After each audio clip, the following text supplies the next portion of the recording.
Pernah nggak sih kamu mikir, kenapa orang Jepang kelihatannya tenang terus soal uang, padahal hidup mereka juga mahal? Bukan karena gajinya selalu besar, tapi karena mereka disiplin dari hal kecil. Di Indonesia, akhir bulan sering jadi momen paling berat. Uang menipis, pikiran ikut sempit. Tapi di Jepang, banyak orang dengan penghasilan biasa aja bisa tetap tenang sampai akhir bulan. Bukan karena mereka pelit, tapi karena cara mereka memperlakukan uang itu beda. Di video ini, kita bakal bahas cara orang Jepang disiplin mengatur uang yang sederhana, realistis, dan surprisingly bisa kita tiru. Kalau kamu sering ngerasa uang cepat habis tapi nggak tahu kemana, mungkin bukan karena kita boros, tapi karena kita belum terbiasa melihat uang kita sendiri. 1. Mencatat semua pengeluaran atau kakeibo. Di Jepang ada satu kebiasaan sederhana tapi sangat kuat, namanya kakeibo. Intinya cuma satu, mencatat semua pengeluaran sekecil apapun. Bukan cuma pengeluaran besar seperti cicilan atau belanja bulanan, tapi juga jajan kecil, kopi, snack, ongkir, semuanya dicatat. Tujuannya bukan buat membatasi hidup, tapi buat menyadari kemana uang benar-benar pergi. Karena seringkali uang habis bukan karena satu keputusan besar, tapi karena banyak keputusan kecil yang nggak terasa. Dengan mencatat, orang Jepang jadi terbiasa berhenti sejenak sebelum belanja. Mereka bertanya ke diri sendiri, ini perlu atau cuma pengen? Dan dari kebiasaan sederhana ini, disiplin keuangan terbentuk pelan-pelan. Bukan karena gaji besar, tapi karena setiap pengeluaran punya kesadaran. Kalau kita sering merasa uang cepat habis tapi nggak tahu kemana, mungkin bukan karena kita boros, tapi karena kita belum terbiasa melihat uang kita sendiri.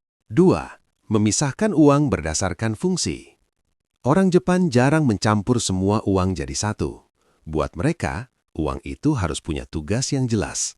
Sejak awal bulan, uang sudah dibagi. Mana untuk kebutuhan harian, mana untuk tabungan, dan mana untuk hiburan. Begitu satu pos habis, mereka berhenti. Bukan karena pelit, tapi karena mereka menghormati batas yang sudah dibuat. Kebiasaan ini bikin keputusan belanja jadi lebih tenang, karena kita tahu kalau uang hiburan tinggal sedikit, itu berarti waktunya menahan diri, bukan menyalahkan keadaan. Dengan pemisahan ini, tabungan gak ikut terkuras setiap kali ada pengeluaran tak terduga atau keinginan sesaat. Yang menarik, kebiasaan ini nggak butuh aplikasi ribet. Bisa pakai amplop, rekening terpisah, atau sekadar catatan sederhana.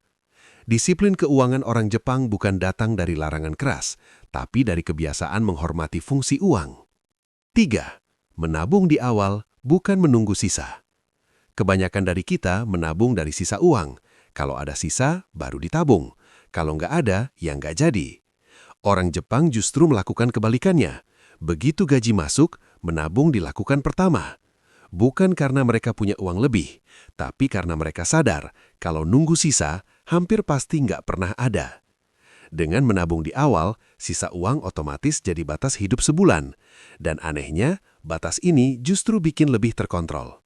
Mereka menyesuaikan gaya hidup dengan uang yang tersisa, bukan berharap ada keajaiban di akhir bulan.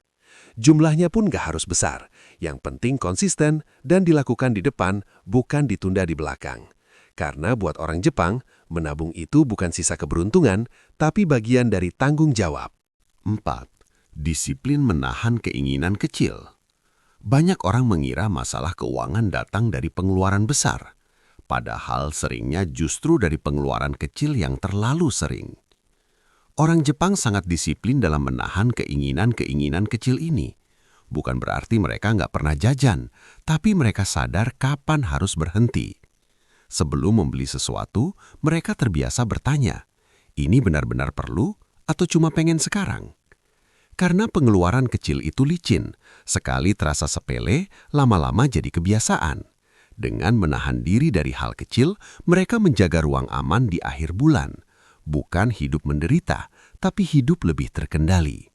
Disiplin ini terbentuk bukan dari aturan keras, tapi dari kesadaran bahwa kenyamanan jangka panjang lebih penting daripada kesenangan sesaat. 5. Hidup sederhana meski mampu. Di Jepang, hidup sederhana bukan karena nggak mampu, tapi karena sadar batas yang dibutuhkan.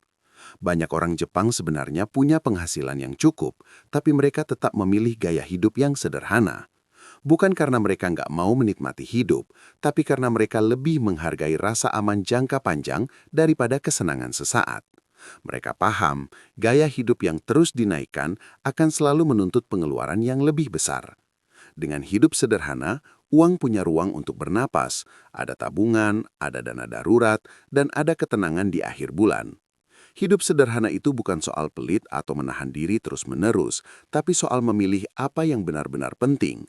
Dan mungkin disitulah kunci disiplin keuangan orang Jepang, bukan di seberapa besar penghasilannya, tapi di seberapa sadar cara hidupnya. Ngatur uang itu bukan soal siapa yang paling pintar, tapi siapa yang paling konsisten. Kalau kebiasaan orang Jepang tadi terasa masuk akal, artinya kamu juga bisa pelan-pelan lebih disiplin. Kalau video ini bermanfaat, jangan lupa subscribe. Di channel ini, kita belajar bareng ngatur uang dengan cara yang sederhana, realistis, dan bikin hidup lebih tenang. Terima kasih sudah menonton, sampai jumpa di video selanjutnya.